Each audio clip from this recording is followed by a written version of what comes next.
CPIMൻ്റെ വിപുലീകൃത സംസ്ഥാന കമ്മിറ്റി ചേരുന്നതുമായി ബന്ധപ്പെട്ട് കോഴിക്കോട് ഇതൊരു ചരിത്ര സംഭവമാക്കി മാറ്റുന്നതിന് വേണ്ടിയുള്ള സംഘാടക സമിതി രൂപീകരണമാണ് കോഴിക്കോട് ഇന്ന് വൈകുന്നേരം നടത്താൻ തീരുമാനിച്ചിട്ടുള്ളത്, നടക്കാൻ പോവുകയാണ്. കഴിഞ്ഞ അസംബ്ലി തെരഞ്ഞെടുപ്പിലുണ്ടായ പരാജയവുമായിട്ട് ബന്ധപ്പെട്ട് ഞങ്ങൾ കേരളത്തിലുടനീളം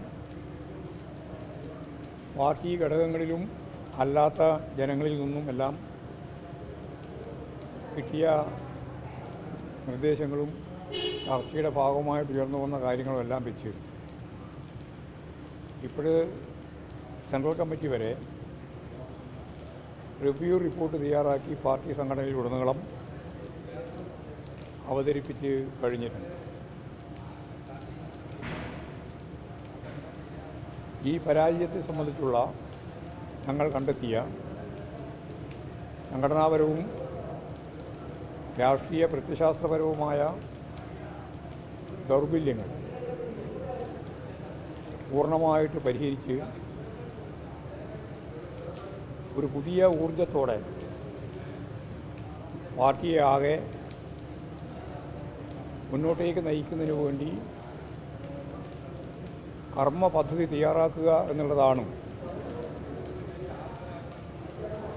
ഈ വിപുലീകൃത സംസ്ഥാന കമ്മിറ്റി യോഗത്തിലൂടെ ഞങ്ങൾ ഉദ്ദേശിക്കുന്നത്. സംസ്ഥാന കമ്മിറ്റി അംഗങ്ങളും ജില്ലാ സെക്രട്ടേറിയറ്റ് അംഗങ്ങളും വർഗ ഭോജന സംഘടനകളിൽ പ്രവർത്തിക്കുന്ന പാർട്ടി നേതാക്കളും ചേർന്നതാണ് വിപുലീകൃത സംസ്ഥാന കമ്മിറ്റി. ഞാൻ നേരത്തെ പറഞ്ഞതുപോലെ സംഘടനാപരമായ ദൗർബല്യം പരിഹരിക്കേണ്ടതുണ്ട്. രാഷ്ട്രീയ പ്രത്യയശാസ്ത്ര ഉള്ളടക്കം സംഘടനയിലുടനീളം വളരെ വ്യക്തതയോടുകൂടി നല്ല ദിശാബോധം നൽകുന്ന രീതിയിൽ അത് ശക്തിപ്പെടുത്തേണ്ടതുണ്ട്. ദൗർബല്യങ്ങളെല്ലാം പരിഹരിച്ച് ഇന്നത്തെ ഇന്ത്യൻ പരിതസ്ഥിതിയിൽ ഇടതുപക്ഷത്തിൻ്റെ ഏറ്റവും പ്രധാനപ്പെട്ട കേന്ദ്രം എന്ന നിലയിൽ കേരളത്തിൽ ഇനിയും മുന്നോട്ടേക്ക് പോകാനാവണം. അതിനാവശ്യമായ രീതിയിലുള്ള അടിമുടി സംഘടനാപരവും രാഷ്ട്രീയവുമായ ധാരണകൾ ഉൾച്ചേർത്തുകൊണ്ട് മാറ്റി മുന്നോട്ടേക്ക് പോകാനാണ് പാർട്ടി ഉദ്ദേശിക്കുന്നത്. അതാണ് വിപുലീകൃത സംസ്ഥാന കമ്മിറ്റി കൊണ്ട് പാർട്ടി ഉദ്ദേശിക്കുന്നത്. അതോടൊപ്പം 3 മാസം തികയുന്നതിന് മുമ്പ് കേരളത്തിൽ അധികാരത്തിൽ വന്ന UDFൻ്റെ ഗവൺമെൻറ്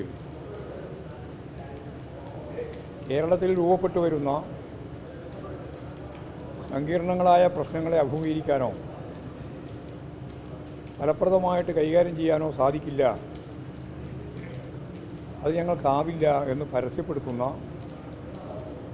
നിലപാടുകളാണ് മുഖ്യമന്ത്രി ഉൾപ്പെടെയുള്ള പ്രമുഖരായ UDF നേതാക്കളിൽ നിന്നും മന്ത്രിമാരിൽ നിന്നും ഒക്കെ നമ്മൾ കേട്ടുകൊണ്ടിരിക്കുന്നു. കേരളത്തിൽ പ്രളയതുല്യമായ ഒരു പശ്ചാത്തലം കാലവർഷക്കെടുതിയുടെ ഭാഗമായി ഉണ്ടായിരിക്കുകയാണ്. കാലാവസ്ഥാ നിരീക്ഷണ കേന്ദ്രം നൽകിയ കൃത്യമായ അറിയിപ്പ് പോലും ഫലപ്രദമായി പരിശോധിക്കാനോ അതിനടിസ്ഥാനപ്പെടുത്തിയിട്ട് കേരളത്തിലെ ജനങ്ങൾ അനുഭവിക്കുന്ന അല്ലെങ്കിൽ അനുഭവിക്കേണ്ടി വരുന്ന പ്രശ്നങ്ങൾക്ക് പരിഹാരം കാണത്തക്ക രീതിയിൽ ഇടപെടാനോ കേരളത്തിൻ്റെ മുഖ്യമന്ത്രിക്കാവുന്നില്ല എന്ന കാര്യം ഭരണകക്ഷിയിൽപ്പെട്ടവർക്ക് പോലും പറയേണ്ടി വന്നിരിക്കുകയാണ്.